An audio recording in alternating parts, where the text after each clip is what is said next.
From the fall of empires to the ideas that shaped our souls, this is history without limits. Welcome to Borderlesstimeline, where history transcends borders. What if history hid a disaster right beneath your feet? Across the world, swallowed by earth, windows buried below ground, entire streets layered over forgotten ruins. Some call it bad architecture. Others call it the mud flood, a cataclysm erased from history. Walk through the streets of Europe or America's old cities, and you'll notice something unsettling. Windows buried beneath the ground, doorways leading straight into earth, grand facades sinking into the soil. Historians say it's just engineering quirks, raised streets, basements, shifting foundations. But mud flood believers see something more. Proof that, less than 2 centuries ago, a global deluge of mud buried entire civilizations. In the 1850s, Chicago faced a crisis. Heavy rains turned its streets into rivers of sewage, spreading disease. The solution? Raise the city itself. Block by block, streets were lifted nearly 2 meters. Hotels, offices, even a 6-story building were cranked skyward while guests kept dining inside. Imagine sitting at dinner while the floor beneath you slowly rose into the air. To historians, this explains the sunken windows still visible in Chicago. But for mud flood believers, the raising wasn't innovation.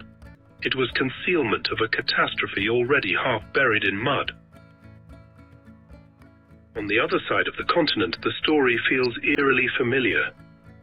After the Great Fire of 1889, Seattle leaders rebuilt by raising the entire downtown, turning the first floors of buildings into basements. Today, visitors can explore the Seattle Underground. Corridors where dusty windows stare into soil, and abandoned storefronts line ghostly streets. To skeptics, it's clever engineering. To believers, it's another buried city, another piece of evidence. For mudflood believers, the story doesn't end with sunken windows and half-buried palaces. They argue these are only fragments of a much bigger puzzle, the erasure of a lost empire known as Tartaria. What is their strongest evidence? First, they point to the architecture. Across the 19th century, cities from Moscow to New York sprouted ornate domes, colossal arches, and endless rows of neoclassical facades. Historians explain this as a revival style, Europe's industrial wealth copying the grandeur of Rome and Greece. But mud flood theorists see something different. Too much magnificence, too quickly, in too many places. To them, this is not imitation, but inheritance.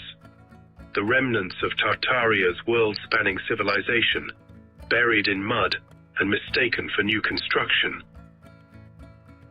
Second, they highlight the strange geography of buildings themselves. In St. Petersburg, Paris, or even Istanbul, entire levels of these Tartarian structures sit below the present ground line. For believers, the buried windows and bricked-up doors aren't quirks of engineering. They are scars, silent proof of a sudden engulfing event. Why, they ask? Would builders intentionally construct ornate windows that look directly into soil? To them, the simplest answer is that these buildings were never meant to be underground at all. They were partially submerged in a global mud disaster. Finally, they draw on forgotten cartography. Old world maps label vast swathes of Asia as Tartary, while historians dismiss the term as a loose European label for the unknown East.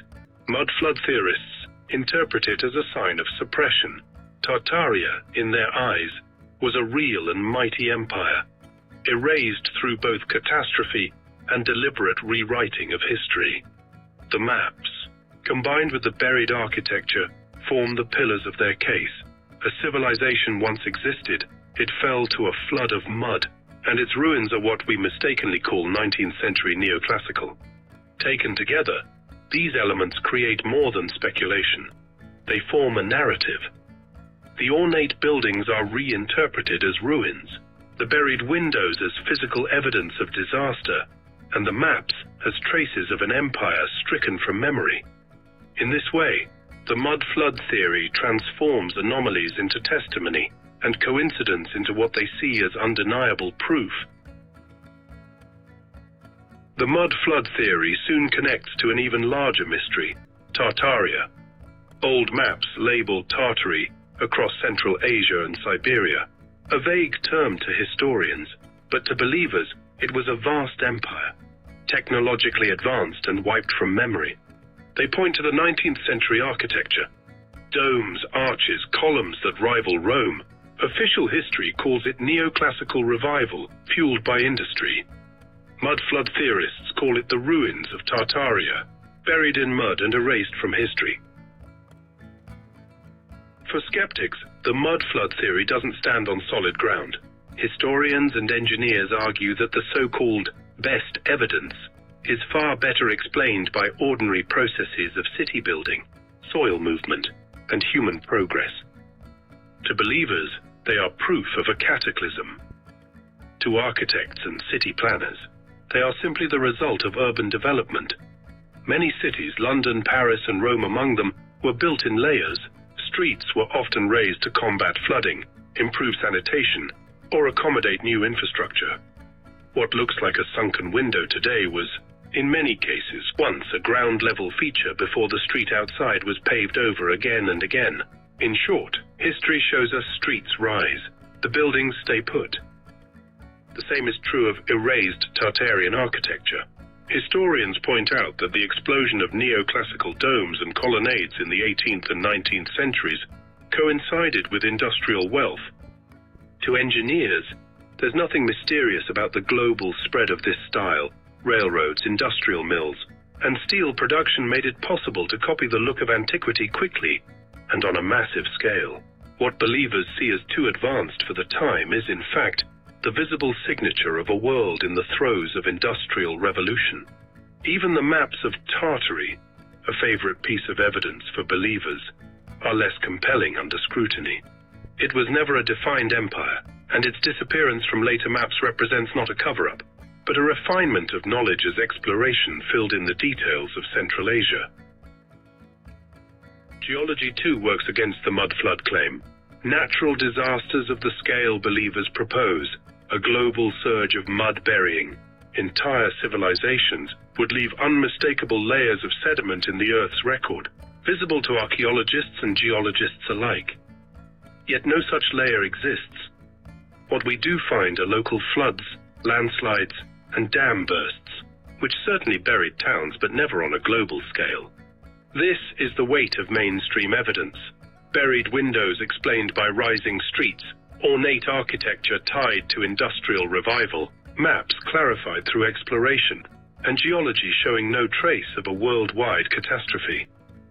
Against such explanations, the mud flood fades into the realm of myth, and yet the photographs still remain, enigmatic enough to keep the mystery alive, even as historians insist the answer is far more ordinary. Thank you for exploring the past with us. If you enjoyed this deep dive, subscribe and join our global community. Follow us for more snapshots of history. And remember, the timeline has no borders. We'll see you in the next chapter.